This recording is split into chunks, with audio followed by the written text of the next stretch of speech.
आज हम पढ़ेंगे प्रोनाउन के बारे में। प्रोनाउन यानी सर्वनाम। सब्स्टिट्यूट ऑफ अ नाउन उसे प्रोनाउन कहते हैं, यानी नाउन के बदले में जो यूज़ किया जाए।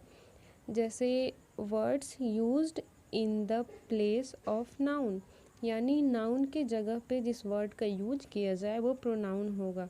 जैसे प्रोनाउन के बदले में बहुत सारे वर्ड्स हैं जिसे हम यूज़ करते हैं, जैसे he, she, they, I, we, you, this, that, it, etcetera. मतलब ये सारी चीज़ें हम नाउन के बदले में यूज़ करते हैं। अब यहाँ पे एग्जांपल है, Ram is my friend, Ram is cute. और जस्ट इसके नीचे दूसरा एग्जांपल है, Ram is my friend, he is cute. यहाँ पे राम के बदले ही का यूज़ किया जा रहा है, तो ही क्या हुआ, ये प्रोनाउन हुआ। इसी तरह से दूसरा एग्जांपल है, Ram works in Allahabad bank, his father is a nice man.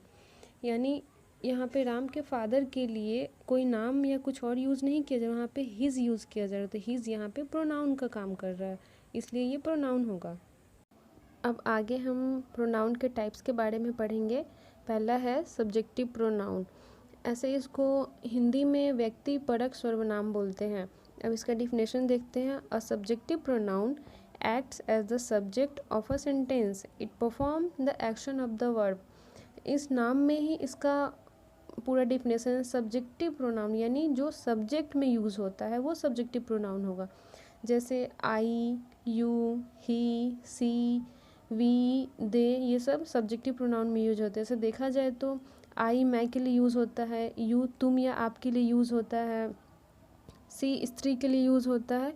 इस तरीके से ये सब्जेक्ट के लिए यूज़ होता है, यानी जो भी हमारे सामने स्ट्रक्चर होगा और सब्जेक्टिव प्रोनाउन हमें सिलेक्ट करना हो तो हम सबसे पहले ये देखेंगे कि सब्जेक्ट के जगह पे कौन सा आ रहा है और वो सब्जेक्टिव प्रोनाउन होगा। अब आगे इसके और टाइप्स के बारे में देखते हैं। नेक्स्ट है ऑब्जेक्टिव प्रोनाउन, यानी an objective pronoun acts as the object of a sentence, it receives the action of verb. यानी यहाँ पे साफ पता चल रहा है कि सब्जेक्ट द्वारा किया गया कार्य का प्रभाव ऑब्जेक्ट पर पड़ता है, यानी ऑब्जेक्ट पर जब उस एक्शन का प्रभाव होता है तब वो ऑब्जेक्टिव प्रोनाउन होता है। और इसमें और कोई भी सेंटेंस अगर हम देखते हैं तो उसमें ये तो पता चल ही जाता है कि ऑब्जेक्ट कौन सा है, सब्जेक्ट कौन सा है, वो उसके स्ट्रक्चर देखने से पता चलता है। अब इसमें जब हम इसका एग्जांपल देखेंगे तो और भी अच्छे से क्लियर हो जाएगा कि ऑब्जेक्टिव प्रोनाउन क्यों होगा। अब कौन कौन से ऑब्जेक्टिव प्रोनाउन है, me, you, him, her, them, us, etcetera, ये सब। अब यहाँ पे मी का हो जाएगा मुझे या मेरे से, इसका अर्थ हो जाएगा। फिर यू का तुम है, आपको या तुम्हारे के लिए। हिम का यूज़ होगा उसे या उसको, लेकिन ये पुरुष के लिए होगा। और हर का यूज़ होगा स्त्री के लिए होगा। और देम का यूज़ होगा उनको या उनके, या एक से ज़्यादा लोग रहेंगे तो ये होगा। अब यहाँ पे एक एग्जांपल है, राम वॉज विद मी। यहाँ पे मी ऑब्जेक्ट का काम कर रहा है और राम सब्जेक्ट का काम कर रहा है। राम वॉज विद मी, मी यानी मेरे साथ, और मेरा कोई नाम है और वो नाउन है, तो यहाँ पे नाउन के जगह पे मी का यूज़ हो रहा है। इसी तरीके से बेबी इज़ वॉचिंग यू, तो यू के जगह पे ऑब्जेक्टिव का काम कर रहा है।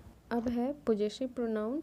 अ possessive pronoun tells us who owns a particular thing, यानी पोजेसिव प्रोनाउन हमें ये बताता है कि कोई भी पर्टिकुलर चीज़ किसकी है और उसमें वो रिलेशन बताता है।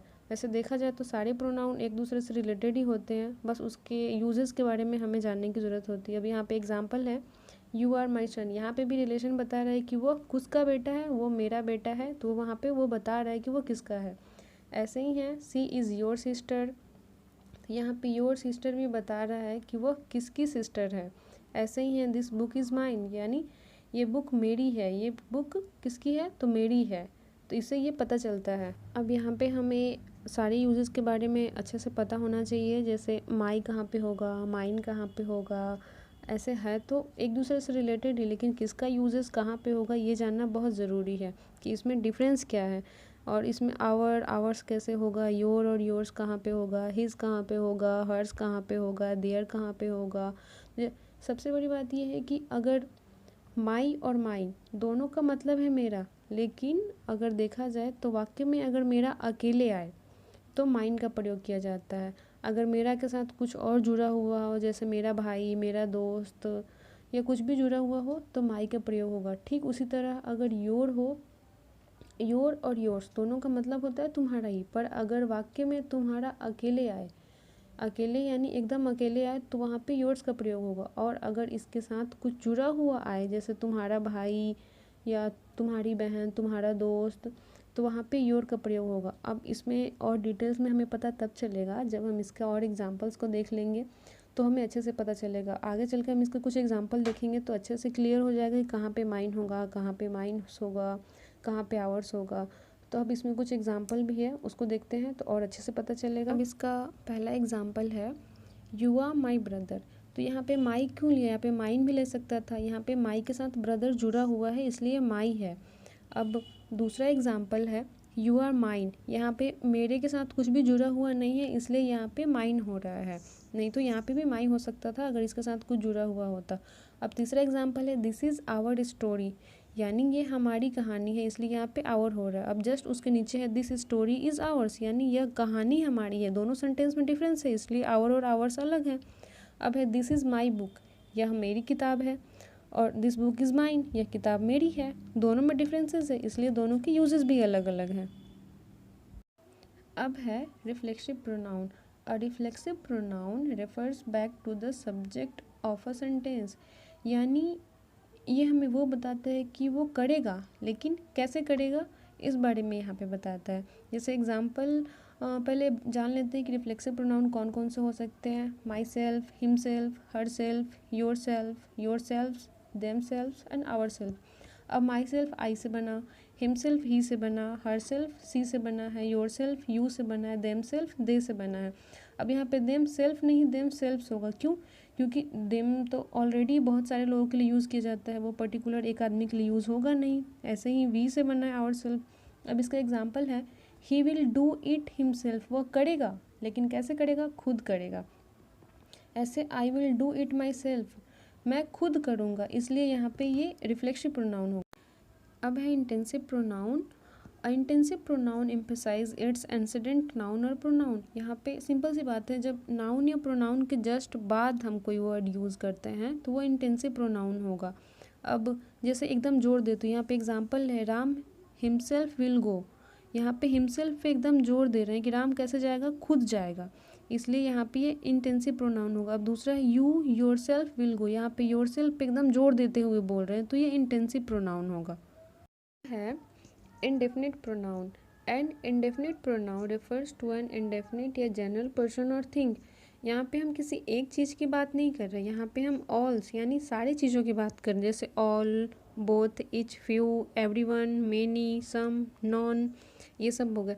जैसे हम यहाँ पे बात कर रहे हैं, जैसे यहाँ पे कोई पर्टिकुलर चीज़ नहीं रहेगा, एक फिक्स थिंग नहीं रहेगा कि हम उसे काउंट करके नहीं बता सकते, बस हम बता रहे हैं कि all human beings are good. यहाँ पे मतलब सारे ह्यूमन बींग्स की बात कर रहे हैं। अब जैसे एग्जांपल है ऑल आर वर्किंग, सारे के सारे काम कर रहे हैं। अब यहाँ पे तो कुछ निश्चित डाटा नहीं है कितने लोग काम कर रहे हैं। मेनी आर प्लेइंग, यानी कुछ लोग खेल रहे हैं। अब जैसे इसका कोई फिक्स चीज़ नहीं है, जब ऐसा होगा तो ये इंडेफिनिट होगा। अब है demonstrative pronoun. A demonstrative pronoun points out a noun, यानी ये नाउन को पॉइंट आउट करता है। जो भी सेंटेंस होगा उसमें ये नाउन को एकदम जोड़ देते हुए पॉइंट आउट करेगा। जैसे सबसे पहला एग्जांपल है दिस इज़ माई पेन। यहाँ पे दिस यानी ये, यहाँ पे यह का यूज़ हो रहा है और एकदम उसको जोड़ देते हुए कर रहा है, तो इसलिए ये डेमोस्ट्रेटिव होगा। अब दूसरा एग्जांपल है that is your book. That, यहाँ पे दैट जो है वो डेमोस्ट्रेटिव प्रोनाउन यानी ये नाउन को जोड़ दे रहा है। वैसे ही है दिस आर हिज पेन, यहाँ पे दिस एकदम उसको पॉइंट आउट कर रहा है कि नहीं ये उसकी ही है, तो ये डेमोस्ट्रेटिव होगा।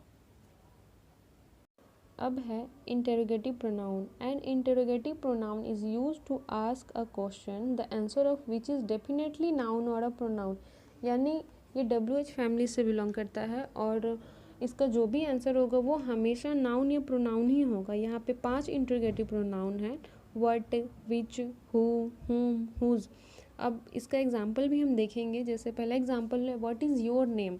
अब यहाँ पे योर नेम, अब कोई भी इंसान से कोई नाम पूछता है तो वो अपना नाम बताएगा ही बताएगा, तो वो जो भी नाम बताएगा वो नाउन होगा और इसलिए इसमें इसका आंसर हमेशा नाउन ही होगा। अब हु आर यू, तो हु आर यू किसी से पूछा जाए तो वो अपना नाम बताएगा, तो वो भी नाउन ही होगा। ऐसे ही है हुम डू यू लव, तुम किसे प्यार करते हो, वो जिसे भी प्यार करता है जिससे पूछा जाए तो वो किसी न किसी का नाम बताएगा। मान लीजिए कोई अयांश, प्रियांश या कोई भी नाम बता रहा है तो वो नाउन ही होगा। तो इसमें ये चीज़ फिक्स है कि ये WH फैमिली से है और ये हमेशा नाउन ही होगा। हाँ, और ये भी है इसका यूज़ कंजक्शन की तरह भी होता है, तो उसमें भी हो सकता है। अब यहाँ पे हमने आज प्रोनाउन को पूरा ख़त्म किया है, अब आगे और भी पढ़ेंगे। Thank you.